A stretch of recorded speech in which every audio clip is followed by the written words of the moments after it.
Hello, I'm David Bennett. Today we're going to talk about some extraordinary things that we've experienced at Mountain Quest during the last 6 to 7 months. And I'm Alex Bennett, and I would like to share with you that the photographs that you will see throughout this video have not been enhanced or altered in any way. In an earlier video called The Miracle, we shared with you some of the activities that occurred, very surprising events last summer in our lives. And then on October 4, we had a very unusual occurrence. I was out orbing, taking pictures of orbs with joy in my heart. And I talked to the orbs and I asked them if they could take the shape of an animal. And in my next picture, about 200 of them came together and coalesced over one of my llamas and took the shape of the llama. Several days later, I was out again, wondering what would come now. And from the garden, about 40 feet away from me, rose several hundred orbs into the air, way up, 30, 40 feet. In my next frame, which was about 4 seconds later, they had covered half the distance toward me and come down to about 20 feet. And in my third frame, an unusual phenomena occurred. When the shot was taken, there on my camera was a 15-foot-high character that looked very scary, pinkish, a face with wings, a soldier. And I realized that not only was it in my camera, but I had caught it with my eyes off to the side, 5 feet away, 15 feet high. So I absolutely froze, and I asked to myself, should I be afraid? A hand touched my left shoulder, and I had waves of love go through me. So that was enough for me.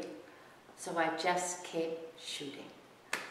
And that was the beginning of the Myst. At the time that Alex just mentioned, we started to take many, many photographs. Alex in particular would go out almost every night and take anywhere from 100 to 400 or 500 different photographs. When she brought them in and looked at them, carefully analyzing them, we found an amazing set of patterns that were non-repetitive and had a large number of patterns which indicated things such as animals, if you will, angels, and a large number of different faces, etc. Now, in my early life, I was a physicist, and I learned very early that don't jump too quick to conclusions relative to the data. So in this case, we not only continued to take the pictures, but we also did as much analysis as we could within reason, period. One of the things it did was to show that clearly this was not random. Alex had a 14.1 megapixel camera. If you could just consider any 100 of those pixels and give it 3 colors such as black, white, and pink, then the probability of those 100 pixels of actually having some kind of a normal picture on it is extremely low. In fact, each specific picture would have the probability of roughly 1/10 to the -48th power. That doesn't mean a picture cannot occur, and it will. But the number of pictures that we found that had meaning to them in terms of a non-random pattern showing such things as faces or animals or beaks of eagles, etc., was quite large. Therefore, there's something beyond just randomness or the air moving the mist around. Now, what that thing is, we have no idea, but it is clearly, to me anyway, as some form of intelligence. As I continued to shoot the Myst night after night in a great deal of joy and amazement at the figures that were coming into my camera and at what I was able to see with my eyes, because I was able to see all of this when the flash went off, I began to ask questions. So I would say to the Myst, to whoever our visitors are, I would say, what is the meaning of life? And the mist would form and show me very crudely a figure, which I assume is me, and all of us who are here now, stretching the arms out and sending light out into the universe. So I believe that's descriptive of the fact that we're all light worker. I asked if my father was around when my mother passed, and in front of me the mist formed an angel holding a woman in his arms. And I recognized the coat the woman was wearing as a plaid coat that my mother had owned many, many, many, many years ago.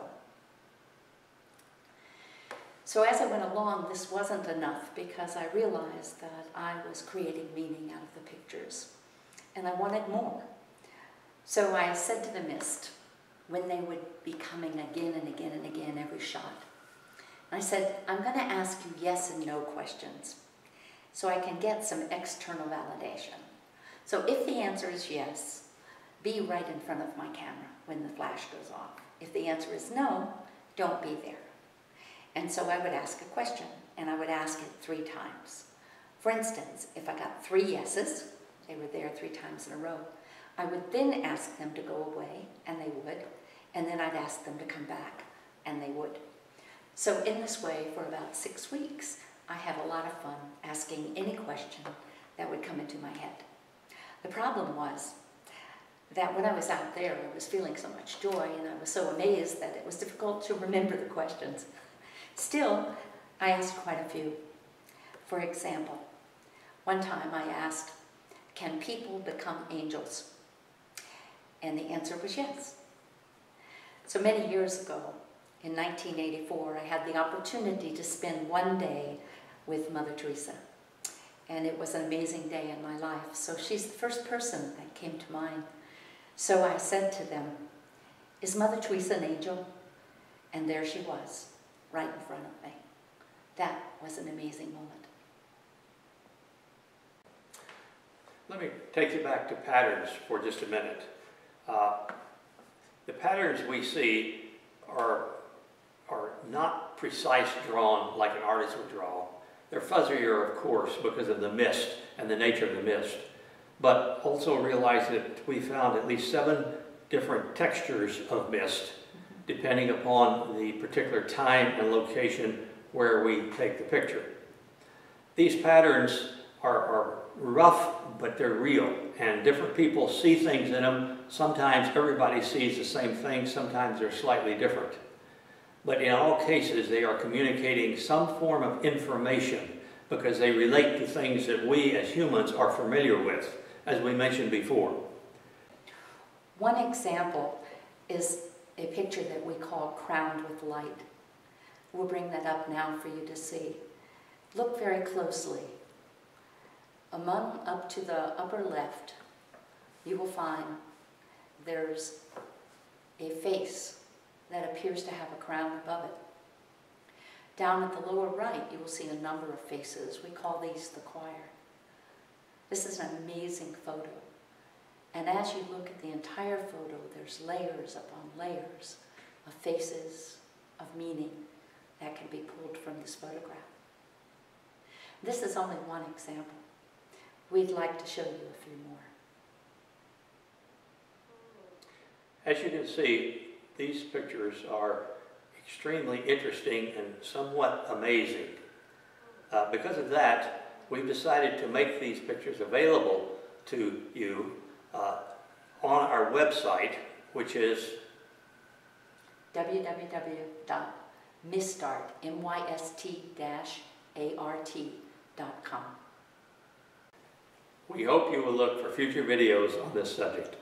We're doing a lot of research, and as we discover new patterns and as we begin to understand this phenomena more, we will share that with you via YouTube. Thank you.